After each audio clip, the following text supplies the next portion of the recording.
All right, but and this is gonna be like an interaction class. So if like you have any questions, you want to like give a comment or something, you can speak up. Okay. All right.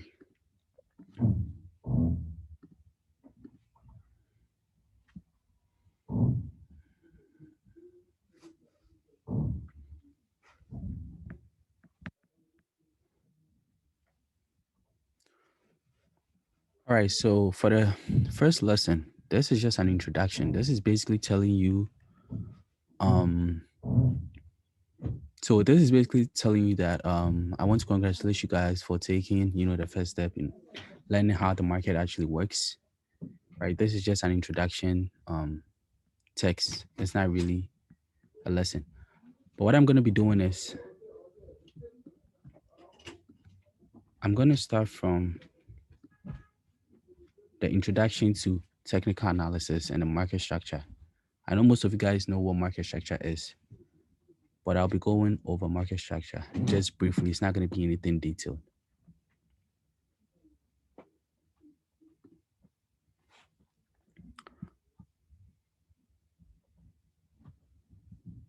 Okay, so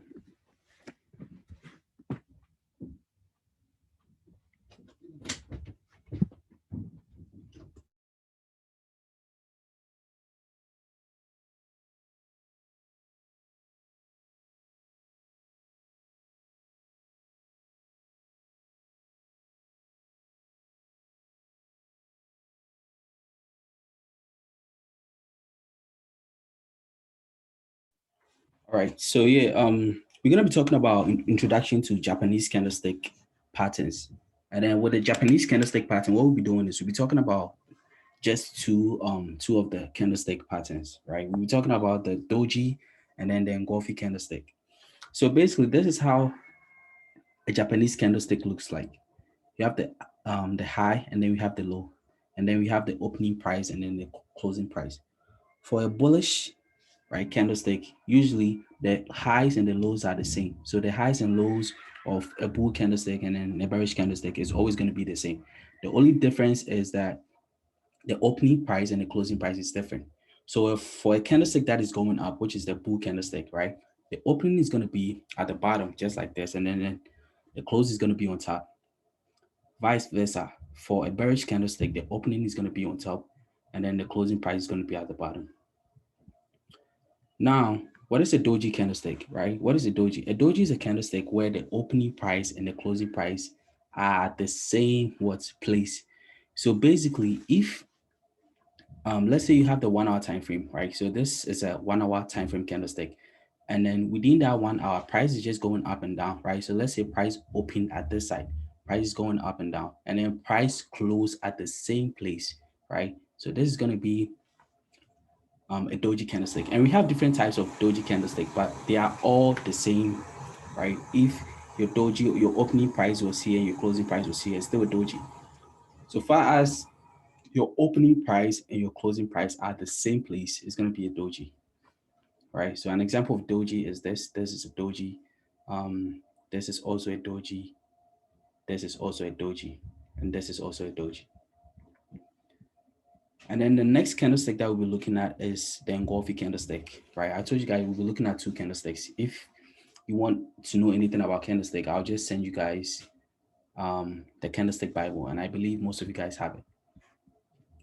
So with the engulfing candlestick, right? Basically, the engulfing candlestick, this is how the engulfing candlestick looks like. So if price is going down, then if price is going down, which means price is bearish, right? So if price is going down, then that bearish candlestick will be longer than what the bull candlestick. So if price is going down like this, then the next candlestick will be smaller, and then the candlestick after this candlestick will be what? Will be bigger than this one. If price is going up, the bearish candlestick will be small, and then the bullish candlestick will be what? Bigger. Right. So this is just for a bearish engulfing candlestick and then a bullish engulfing candlestick.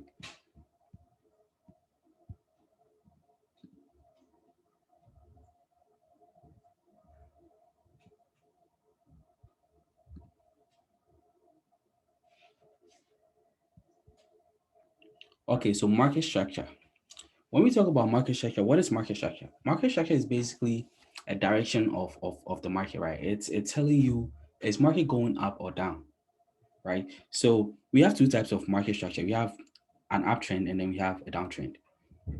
This is an uptrend and this is a downtrend. If market is going up, market create certain things we call highs and lows, right? So if market is going up, what you guys basically see is you guys see high highs and then high lows, high highs, high lows, right? For a downtrend, same thing. Lower highs, lower lows, lower highs, lower lows, just like that, right? So this is just a basic market structure pattern. And like I said, most of you guys know what market structure is. So I'm not really going to be going into details what market structure is, right? And then for market structure, usually we see impulse, right? Correction, impulse, correction, impulse, correction, impulse, correction. So the impulse is going to be, if market is trending down, then the impulse is going to be that lower low, right? The correction is going to be from the lower low to the lower high, right? Just like that. Impulse, correction, impulse, correction, impulse, correction. As you guys can see here, impulse, correction. The correction is also known as the retracement, all right? Price makes a really, you know, price makes a move to the downside really strong. Price goes up. You see price retracing a little bit and price um, keep going down just like that. As you guys can see, this was an impulsive move. This is a correction. Price made an impulsive move again, right? This is just a correction. Impulsive move, correction, impulsive move, just like that. For an uptrend, it's the same thing, right? Impulse to the upside, which is the high high, correction or retracement, which is going to be what? The high low. And it goes back up, impulse, correction, just like that. Impulse, correction. Also, we have something called the swing point and then the swing high and then swing low. The swing high and swing low are also called swing points. So if market, let me see if I can use, okay, yeah, okay, sure. So if market makes a very strong move to the upside, comes down, this side is going to be what? A swing point. Market goes back up like this side is going to be what? A swing point. Market does something like this and go up. This is not a swing point. This is not a swing point. Your swing point is going to be at this side. Market does this, goes back down. This is going to be a swing point, not this one. This is also a swing point, swing point. So swing points are also the high highs and the lower lows. Those are places where market is more likely to reverse, right? And then those are really strong resistance and support levels in the market. So this is a swing point. This is also a swing point. This is also a swing point. This is also a swing point. Swing point, right? Market went up. Market retraced. This become your what? Your resistance. This get broken, retest. This side becomes your what? Your support level. So this is just introduction to market structure, right? This is not demand and supply. This is just introduction to market structure. So same thing, right? You have a resistance. Market approaches your resistance and market drop. So anytime price approach your resistance, you expect price to what? Go down. If price hit your support level, then you expect price to do what? To go back up. Same thing happening here. This is your support level, right? And then price is playing around this side. Price goes back up to retest this what? Resistance and price comes down. This is also called a choppy market, right? So with a choppy market, what you guys basically see is you see market is not, it's not like in a trend. So this is not a choppy market, right? If market is going up, but if market is doing something like this, right, you can't find any specific direction. You don't have like any specific direction, meaning market is what? Choppy. This is really choppy. So if you guys really want to learn how to trade a choppy market, all you have to do is try to find a place where market is not going above that level, right? And then for the downside, you look for a zone or a region or an area where market is not going below that level. And then you draw a straight line, which indicates your what? Your support. You draw a very straight line at this side, which indicates your what? Your resistance. So all you wait for price to do is you wait for price to hit this level and then you do what? You sell to the downside, depending on what market is giving you around this side. If you don't have any indications that market is going to reverse, then don't take your entry at this side. But sometimes this can be an impulse to the upside, right? A correction and then an impulse. So this is just going to be what? A flag or a channel. And market is more likely to break this. So the best place to be taking your entries is at this side, where you have your what? Your support. Um, all right, so yeah, that's gonna be it for market structure.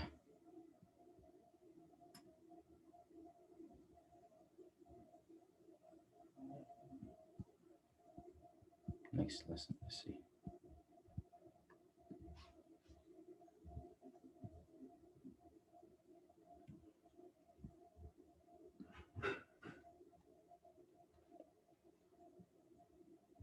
Okay, so this is where we actually we start talking about demand and supply, right? So this question says, why should you study demand and supply, right? Trading method.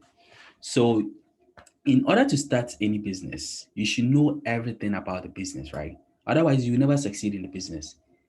If you don't know anything about this business, how can you make profit in that business? It's like you have no idea how to operate the business. So how would you make profit, right? It's the same thing that applies with financial trading financial market, right? It's the same thing that applies.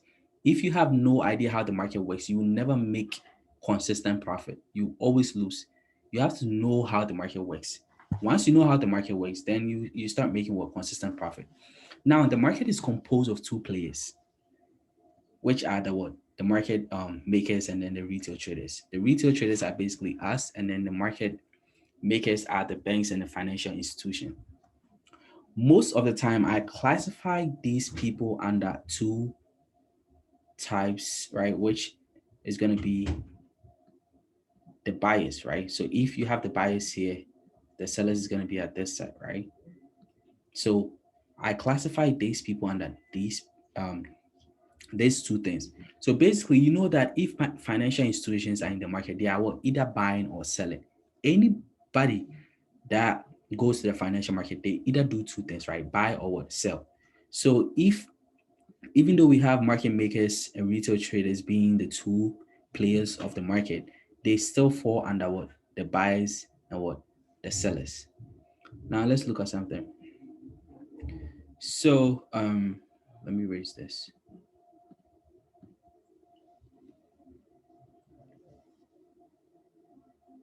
All right, so these players have um they have the best technical analysis, right? They know how the bank and then big institution, they literally know how retail traders trade, right? They know how we trade. They know that if we have a line here, we have price going up here and price going back down. We expect price to what, hit this level and do what, go back down. So usually, anytime we see rejections, we see dojis, and candlestick that gives us indication that price is gonna go down. What we usually do is we take our entry at this side, as you guys can see here. You sell here. This is retail traders, right? We sell here because we saw this rejection. This is a resistance. We take our entry. Our stop loss is usually at this place, right? This is a pin bar, which literally gives you confirmation that price is going to do what? Go down. You take your entry here, and what you realize next is, let's see what price does. Price went up, took our what, stop losses, and went back into our direction. This is what bank hidden stop losses. Because banks know how retail traders trade, right? They know how retail traders trade. So since I know how you trade, then what I'm going to do is I'm going to give you that impression that price is going to go down. Even though price is going to go back into your direction, we take our entry at this side. This is where we saw the confirmation. So we take our entry at this side. Price goes a little bit down to the downside. We think, oh yeah, price is going to go down. We usually, put in more entries. And then what we usually do is that price this long candlestick is gonna hit your stop loss and it's gonna go back into your direction. And then once it goes back into your direction, you see this huge rejection, and then you tell yourself that, oh yeah, yeah, even this hit my stop loss. This is what an indication that price is what gonna go back down. This is your entry. You put your stop loss above this high, right? Instead of you putting your stop loss above this, you put your stop loss above this. You want to have a tight stop loss, and then this goes back again, hit your stop loss, and then you tell yourself that, oh, you know what, I'm not going to take this trade because there's a lot of what, manipulation, and then the market end up what, going back into your direction. So it's like, and then you can actually, oh shit, what happened? So yeah, you can, like, turn on your camera and then we talk if like you have anything, or you can just like, it's fine. So yeah, this is how banks and institutions actually do this, right? They know how we trade. We have liquidity at this side, right? And also equal highs. Once we see this rejection, we want to take the trade. We take the trade, and then you sometimes you notice that it's like anytime you take a trade, then market goes back, hit your stop loss, go back into your direction, you take the trade, same thing. And then when the time that you tell yourself that, oh, I'm not gonna take this trade anymore, market end up what? Going back into your direction. It's it's all about manipulation. And sometimes we think that it's the broker's fault. The broker is, go trading against it. It's not the broker. It's usually about market manipulation and stuff like that. Also, this is also an example, right? This is a downtrend. And then what do we have? We have market trending downwards. We have this trending downwards. We have this side, right, being our support level. And then price broke our support level, which is this. Excuse me.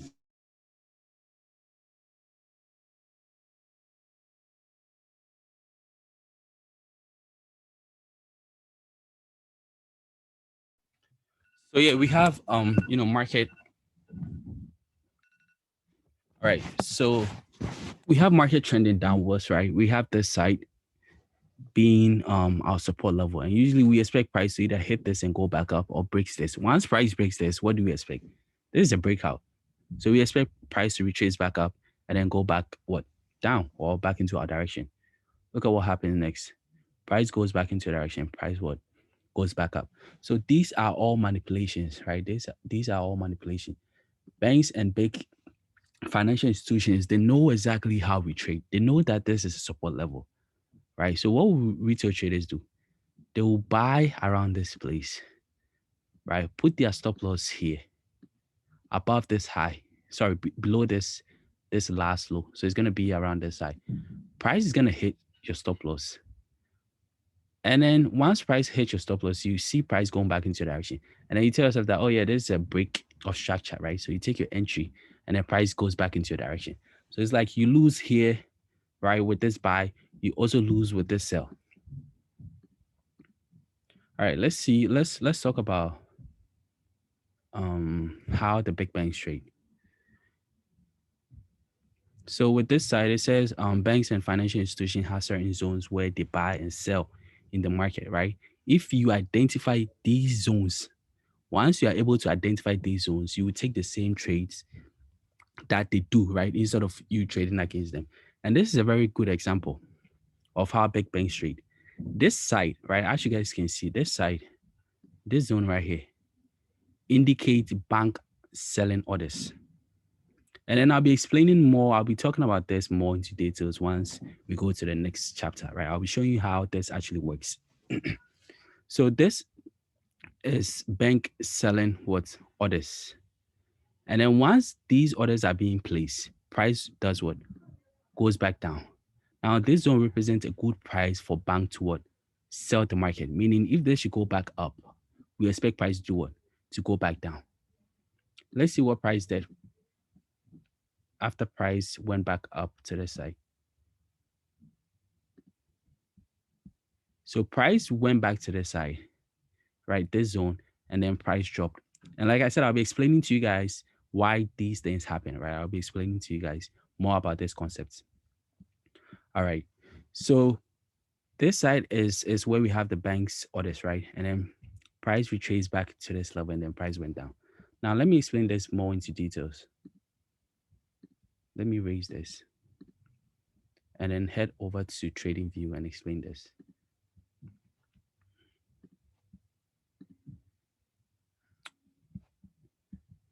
Um okay, let's see. All right. So what I'll be doing is I'm going to take this off. Now let's look at something, right? Let's imagine.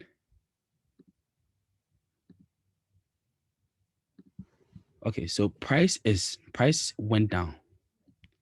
Price goes up. What do you think pushes price up, and what do you think what pushes price to the upside, and what pushes price to the downside? It's obviously what? Demand and supply. So basically, if let's look at something, right? Imagine you have Demand and supply, yeah, demand and supply. So imagine you have, so the market is being composed of orders, buy orders, sell orders. Anytime you click on buy, there is an order being placed, right? And the broker basically matches you with a seller.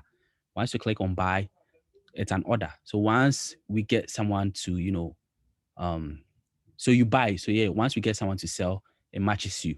So basically, let's imagine we have buy orders around this region, right? So at this region, let's say market is just going up, down, up, down, up, down. And this side, right? All these are what? Orders. At this side, there is an order being placed. Now, what happens is that around this side, this is what order flow mean. Order flow means that order flow is the what is order flow? Order flow is the measure of buy and sell orders in the market. So order flow basically measures the buy orders and then the sell orders. So let's imagine at that region where I just showed you guys, around that region, we have people buying. So I'm not going to say, oh, these are banks and these are retail traders. Let's say people are buying, right? So we have 100. Let's use 100. We have 100 buy orders. So 100 buy orders, right? And then we also have let's say 20 sell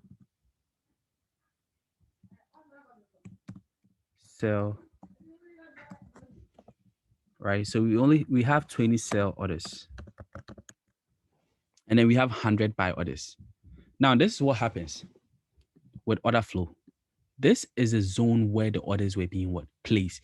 Now, order flow is going to what? Match the orders. So basically, one buyer to what? One seller, one buyer to one seller, one buyer to one seller, just like that, right? So one buyer is going to go to what? One seller, one buyer, one seller, just like that. And then once one side runs to zero, so which side do you think is going to run to zero? It's obviously going to be what? The sell orders, because you have what? More buy orders. And then this is where the law of demand and supply comes in.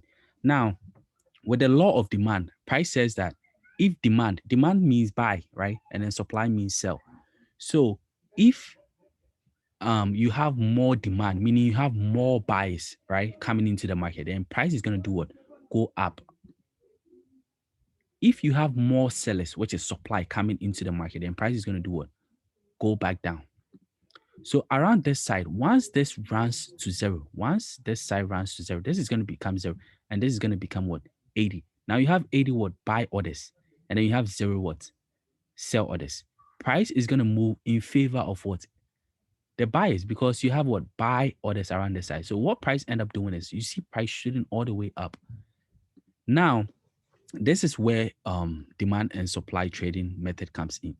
Once you are able to identify the place where the transactions were being placed, which is this side, then you put your what zone around this side, and then you expect price to what come back down to this side. Once price hit this level, now guess what? At this side, I have zero what sell orders. I have what I have 80 what buy orders.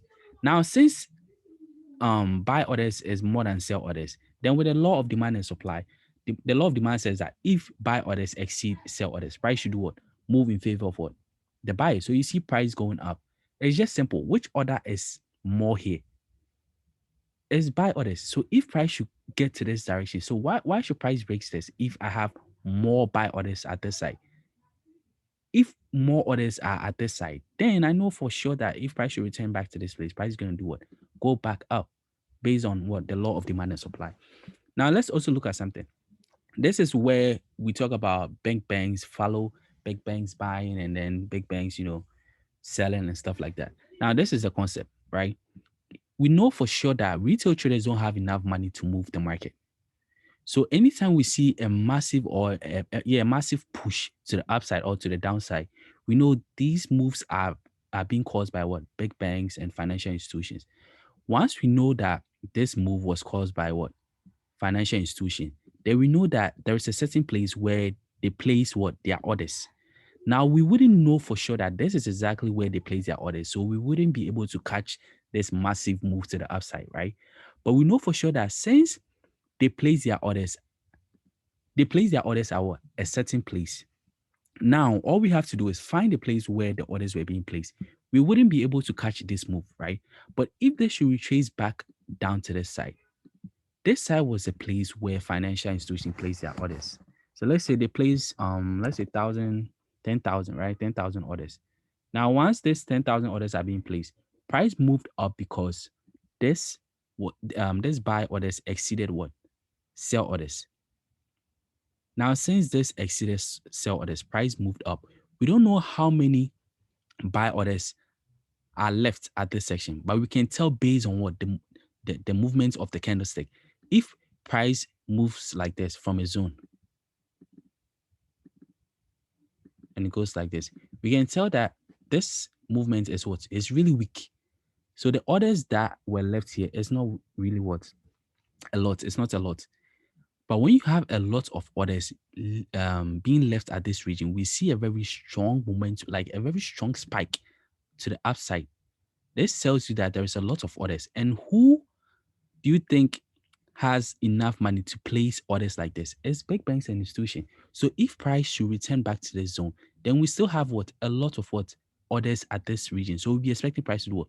Shoot back up because there is a lot of orders here that hasn't been what filled.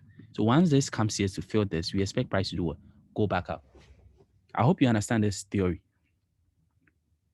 So this is all about, demand and supply trading, like the concept behind demand and supply. You just need to find a place where the orders were being placed.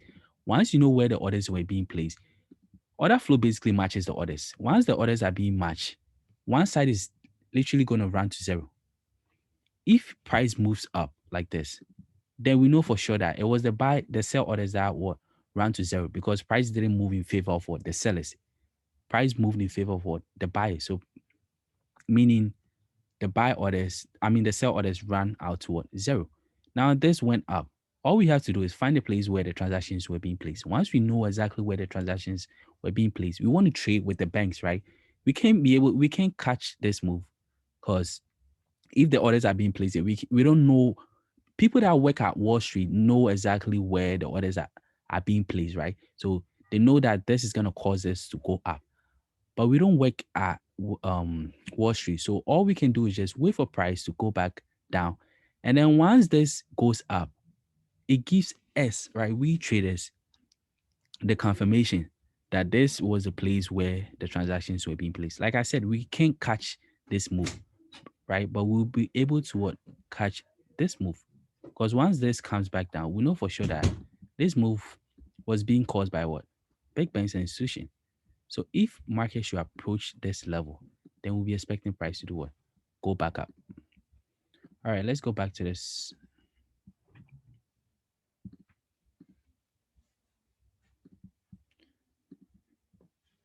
Um, all right, so how do how do big banks and how do banks use demand and supply trading method? So as you guys can see here, right, it says bank buying orders. This is a clear example of what big banks buying, right? Selling. This is a very strong move to the downside. And then look at the time frame on a 4 hour time frame. So this zone represents what? A supply zone. So once we have that supply zone, we'll be expecting price to do what? We'll be expecting price to go up to that supply zone. Once price reaches that supply zone, we know for a fact that this went down because there was what? Excess sell orders. So the buy side ran out toward zero. Since we know that the law of supply says that if supply exceed demand, then price should move in favor of what? The sellers. Now at this side, which order is a lot? Is obviously what? The sell orders. So since we know that sell orders are more than buy orders here, then the law of supply says that if supply exceed demand, now this exceeded what demand at this zone. So price should move in favor of what? Of the sellers. So price is literally going to go down once price reaches a supply zone, and price is going to go up once price reaches what? A demand zone. So this is an example of a demand zone. Price went up, right? A big news came out, and then you can see this big candlestick. Now this, see, bank buy market order. So this is the place where the orders were being placed. Once order flow happens, then one side ran out to zero and price move in favor of which price move in favor of what the buys because the buy orders were more than the sell orders. So since we know this for a fact, then we'll be expecting price to reach or price to return back to this zone. Once we are able to identify this zone, then we'll be expecting price to hit this zone and do what? Go back up based on the law of what? Demand, which says that if demand exceeds supply, price should do what? Go up. Now, as you guys can see, price went up, right? Price returned back to this region, and then price went back up.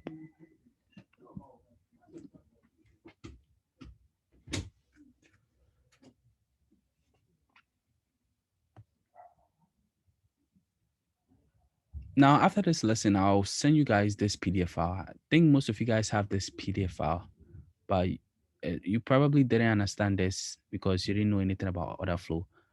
But once I explain to you guys what order flow and once I explain to you guys more about order flow, you'll be able to know exactly what this is talking about. And I'll be showing you, some strategies to use in trading because some demand zones are different, right? It's really hard to find them. And then we have certain, tricks and that you guys can actually use. Now we have four types of demand and supply trading method, right? The first one is going to be the drop based rally. So with a drop based rally, it is just like this. A drop means something drops, right? It goes down. A base, a consolidation, and then a rally, it goes back up. Right? That is for a demand zone. So with demand zones, we have two types. We have a rally base rally. I'm not sure if you guys can see what I drew here, but it goes up, you have a brief consolidation, and it goes back up. This is called a rally base rally, and this is called a drop base drop. This is for a demand structure, right? So as you guys can see, price goes back down to this side. You have a brief consolidation, and then within that consolidation, you don't. If so, this is the trick within that consolidation, if you have a lot of consolidation around this region, then this is now what a demand structure. A demand structure needs to be quick, like this. Goes down, buyers get into the market, price shoot back up, just like this. This side is gonna be what? A demand structure. But when you have price coming down, you have a lot of consolidation, a lot of things happening at this region, and price goes up, then you call this a demand structure. No, this is not a demand structure. A demand structure needs to be quick, right? It goes back down and goes back up, just like that. So this consolidation is going to be brief. It's going to be usually 1 to 6 candlesticks. If it's more than 6 candlesticks, then it's not a demand structure. So price drops, you have what? A base, which is this, and then price goes back up. And then if price is moving from that region, usually it's going to be a very strong rally to the upside,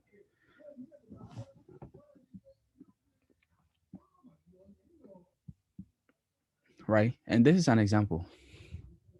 A drop base drop. This is on the high time frame. When you go to the lower time frame, you realize or you find out why he drew this. And I'll be explaining to you, right? I'll be showing you guys how to find these zones. Once you move to a lower time frame, you realize that this is not really a wick. It's just, a consolidation, a brief consolidation. And then price returns to that zone and price moves back up. So this is an example. This is actually an example of what? A drop base rally. A drop base rally, yeah. And let me see if I can actually find an example on a real chart and show you guys. Um, on a 2 hour time frame.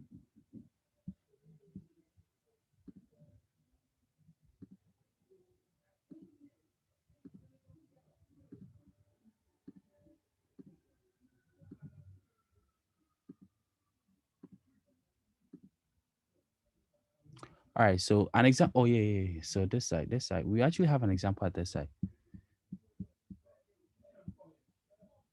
Let me go to the 4 hour time frame so you guys can actually see this much clearer. All right, so this is an example of a drop base rally, right? A drop base rally. When you take this to a lower time frame, you actually realize or you see what I'm talking about, right? So this side is going to be the place where you draw your region. This side to this side, right? But I'll be explaining to you more. This is just an example. I'll be explaining to you more so you guys can actually get a low risk. Usually it's going to be from 1 to 20 or something. This is really huge. So price return back to that region and price goes back up. Right. I'll be showing you guys more about this concept. Let's just finish with what I'm saying and then we talk about these structures and how to identify them. All right. So we talked about the drop, right? The drop, base, and then rally. The next one is going to be so yeah, I think this is also an example of a drop base rally, right? Drop base rally, a drop base rally. And usually this is the trick, right? This is the trick. If price is going up, price is supposed to move with a strong candlestick to the upside. If you have price moving like this, right, this is not really a demand zone.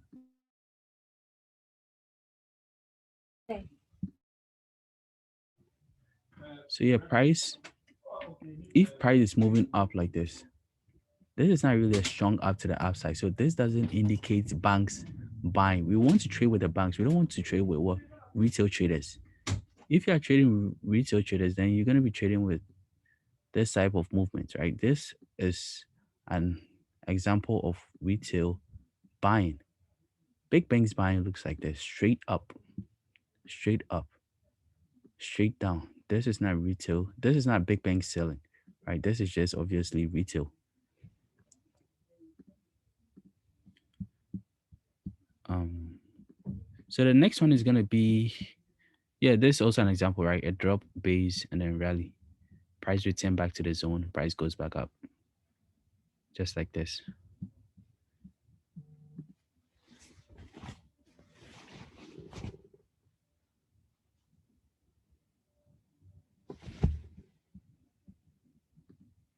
If you have any questions, just type it. We'll be talking about this, and right after this lesson, I have like a channel. It's a group. I'll add you guys to the group, and then we'll share.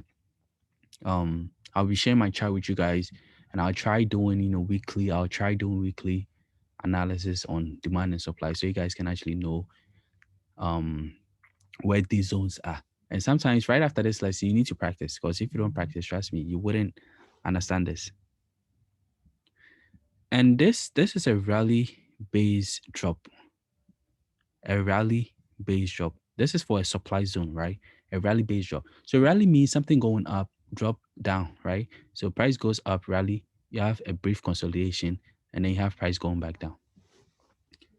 A rally base drop. So with a rally base drop, like I said, it's a supply, right, structure. Price goes up, you see this base, and then it goes back down. And then when price is moving down, it has to be a strong drop. It has to be a strong drop or a strong movement. An example is going to be this one, right? You have a rally to the upside, and then you have price going down. Also, you have a rally to the upside, and then you have price going down.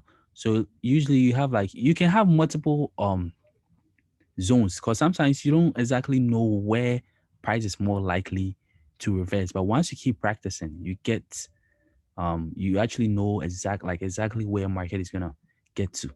It's not always gonna be perfect, but sometimes you are kind of like 90% accurate. So price return back to that zone, right? This base, and then price goes down. This is the supply region, and then price goes down. This is also a rally, base, and drop. The rally is not really necessary, right? It's a drop, the last one. So if you have a drop, if you have a drop, base, drop, this drop is not really necessary, right?